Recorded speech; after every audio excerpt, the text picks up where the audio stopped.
हाँ तो बेटा क्या बताया हमने, डिस्कस किया, नंबर्स एक्सप्लेन किया मैंने आपको, उसके बाद होल नंबर्स एक्सप्लेन किया विद ज़ीरो, इंटीजर्स क्या होते हैं आपके विद ज़ीरो भी हो और नेगेटिव नंबर्स का भी सेट हो, रेशनल नंबर क्या होते हैं P अपॉन Q के फॉर्म में हो और उसमें Q is not equal to zero, कभी भी Q ज़ीरो नहीं होगा।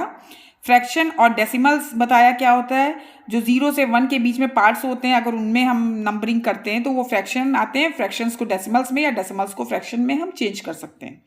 Condition for rational number Q is not equal to zero. उसके बाद देखिए एक ये चीज़ आ रही, properties of rational numbers. Properties of rational numbers, closure property की हम बात कर रहे हैं। तो देखिए बीच में जो मैंने टेबल बनाई है और उसमें टिक लगाया है और क्रॉस लगाया है और किनारे उसके मैंने एग्जाम्पल्स दिए हैं। एग्जाम्पल 1 का मतलब है फॉर रेशनल नंबर्स। देखिए बात समझिए, एग्जाम्पल 1 जो मैंने दिया है उसका मतलब है रेशनल नंबर। एग्जाम्पल 2 जो मैंने इधर लेफ्ट साइड में लिखा है उसका मतलब है इंटीजर्स। एग्जाम्पल 3 में मैंने होल नंबर्स डिफाइन किए हैं एंड एग्जाम्पल 4 में नेचुरल नंबर्स डिफाइन किए हैं। फिर से देखिए, क्लोजर प्रॉपर्टी है ये rational numbers, integers, whole numbers and natural numbers के लिए। एग्जाम्पल 1 में मैंने डिफाइन किए रेशनल नंबर्स के लिए, एग्जाम्पल 2 में डिफाइन किए इंटीजर्स के लिए, एग्जाम्पल 3 में डिफाइन किया है होल नंबर्स के लिए और एग्जाम्पल 4 में डिफाइन किया है नेचुरल नंबर्स के लिए। अब देखो एग्जाम्पल 1 पे देखो, रेशनल नंबर्स में अगर हम एडिशन करते हैं, रेशनल नंबर क्या होते हैं P अपॉन Q। 2/3 का मतलब भी P अपॉन Q है, 2/1 3/1। 2 + 3 = 5, तो ये रेशनल नंबर हो गया। रेशनल को जोड़ा और रेशनल हो गया। क्लोजर प्रॉपर्टी ये कहती है कि अगर हम दो इंटीजर्स को जोड़ते हैं, घटाते हैं, मल्टीप्लाई करते हैं, डिवाइड करते हैं, rational, integer, whole number, natural number, चारों के केस में अगर हम same 2 rational numbers addition, subtraction, multiplication, division, चारों चीज़ हम करते हैं दो रेशनल नंबर्स को लेके, तो क्लोजर प्रॉपर्टी के according answer is rational number. अगर हम दो रेशनल नंबर्स को ऐड करेंगे तो आंसर रेशनल नंबर आएगा। अगर हम दो नंबर्स रेशनल नंबर्स को सब्सट्रैक्ट करेंगे आंसर इज रेशनल नंबर। अगर हम दो रेशनल नंबर्स को मल्टीप्लाई करें और आंसर रेशनल नंबर हो, और अगर हम दो रेशनल नंबर्स को डिवाइड करें आंसर रेशनल नंबर हो, ये क्लोजर प्रॉपर्टी होती है। तो एग्जाम्पल 1 में देखिए दो रेशनल नंबर लिए, 2 + 3 5। 2 - 3 अगर हम कर देते हैं तो -1 आ रहा है, ये भी आंसर रेशनल नंबर है। 2 × -3 किया, -6 आया, ये भी रेशनल है।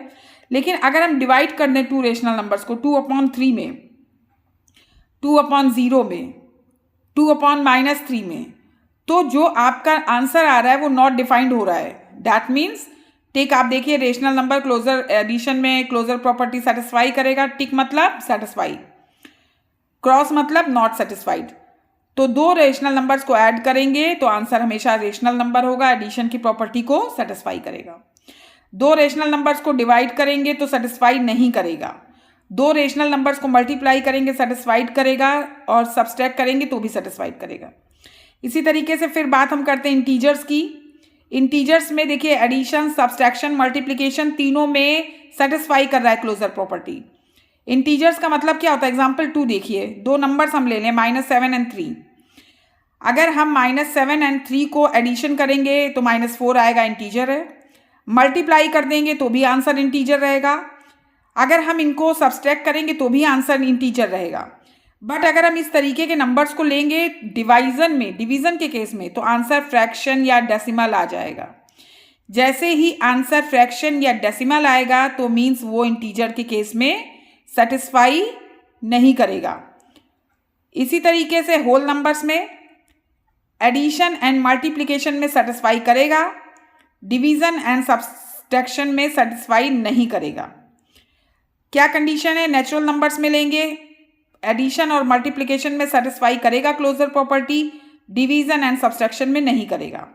सेटिस्फाई करने का मतलब क्या है, फिर से देखिए, अगर हम दो रेशनल नंबर्स को लेते हैं एंड बेटा 1, ठीक है, आप इससे देख लीजिए। और आज के लिए मैं आपसे ये कोटेशन देना चाहूँगी कि never cheat your parents, never cheat. Okay, examples को देखिएगा, कहीं कोई डाउट हो तो पूछिए। Thank you.